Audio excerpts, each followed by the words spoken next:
Vets were welcomed home today in a very special ceremony at Rocky Hill. News 8's Tina Detel takes us to that annual event that many say is long overdue. For the land of the free.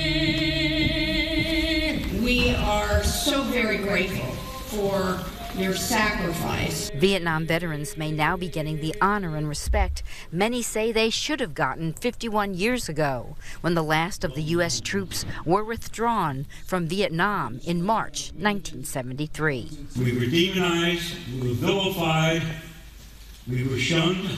Vietnam veteran Ted Graziani authored legislation when he was a state lawmaker to establish a Welcome Home Vietnam Veterans Day in the state.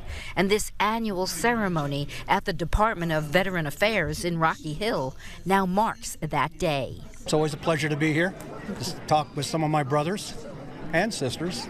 Graziani says the legacy of Vietnam veterans is that they have made sure what happened to them never happens to anyone else. They also brought to light the mental toll war can take on a soldier. Thanks to the Vietnam veteran, we discovered what PTSD was. Today's also a day where we think about those that didn't come here. 58,000 troops were lost in the war, 614 from Connecticut. We're lucky to be home. My best friend from Rocky Hill died in Vietnam, so we are very lucky to be home. Connecticut was the second state to pass legislation designating March 30th as Welcome Home Vietnam Veterans Day.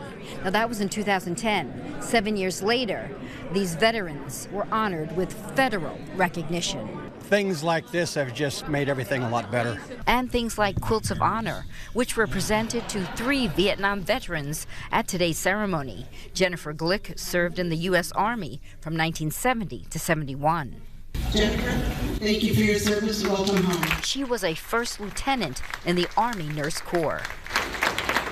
In Rocky Hill, Tina Detel, News 8.